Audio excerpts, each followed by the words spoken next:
স্বপ্নে এরকম কিছু খাচ্ছেন যেটা বিদগুটে টাইপ, এগুলো বেশিরভাগ ক্ষেত্রে ব্ল্যাক ম্যাজিক হয়ে থাকে।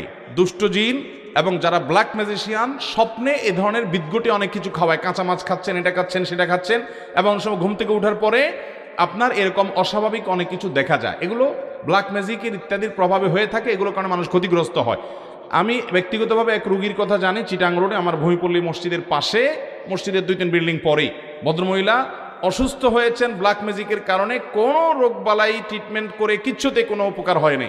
ভদ্রমহিলা বহু দেশ ঘুরেছেন এবং মৃত্যু মুখে পতিত হয়ে গেছেন, বিছানায় পড়ে গেছেন।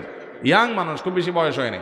তো এই ভদ্রমহিলাকে ব্ল্যাক ম্যাজিক করা হয়েছে। কোরআন হাদিসের আলোকে যখন রুকিয়া করা হলো, ঝাড়ফুঁক করা হলো, দেখা গেল তার বমি হলো।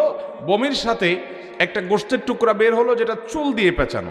এখন চুল দিয়ে কেন পেঁচানো হলো আমি তো জানি না। একজন ডাক্তারের সাথে শেয়ার করলাম, উনি বললেন ভাই চুল দিয়ে এই জন্য পেঁচাইছে যে চুল এটা কখনো হজম হয় না, এটাকে এমনভাবে গোশতের টুকরাটা কোনোদিন হজম হবে না, এটা যতদিন তার পেটে থাকতে থাকবে মৃত্যু পর্যন্ত সে কষ্ট পেতে পেতে দুনিয়া থেকে যাবে ব্ল্যাক ম্যাজিকের কারণে, কালো জাদুর কারণে।